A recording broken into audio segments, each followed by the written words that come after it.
speeches and conversations. I saw that you announced about 109 billion euros 1 year ago. 1 year ago for the AI infrastructure, for the technology to lead it forward, right? But here's a question that you talk about scale, you talk about risk, and you talk about investments. Out of that almost 100 billion euros, 50 billion euros coming from UAE, right?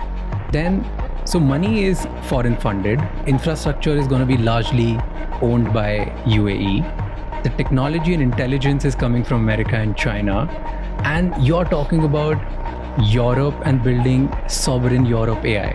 What's going to be sovereign about this when it's actually collaboration of the world, not just Europe? This is a very good question, in fact. 1 year ago, we announced this 109 billion euro investment, which is a big bunch of money, and we are deploying it, by the way, because more than 60% is already deployed, and we plugged a lot of sites.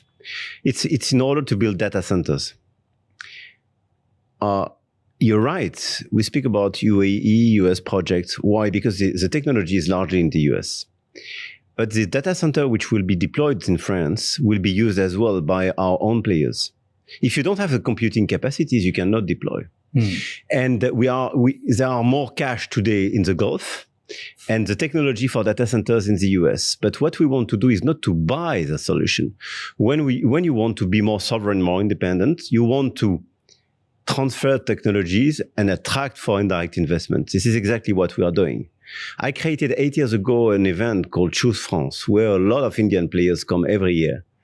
And this event, plus all the reforms we implemented, made France #1 in terms of attractiveness during the past 6 years. Yeah, and this is good. What you mentioned, I mean, these AI data centers and all these investments are good for the European sovereignty. Why? They are located in my country. Second, they could be used by my players, so it will improve my AI ecosystem. Third, it will transfer a lot of these technologies, and fourth, I have the guarantee that these solutions are compliant with the European regulation. What's the alternative to that? As I don't have the technology and not the cash, it's not to make this investment and to buy elsewhere. If you buy just solutions, you buy solutions and you provide your data without any protection for your data and without any tech transfer. Sure. So I think it's a much better solution. The winner takes all in this market. And the big winners were these US hyperscalers. So you have to work with them, but to encourage and force sometimes them to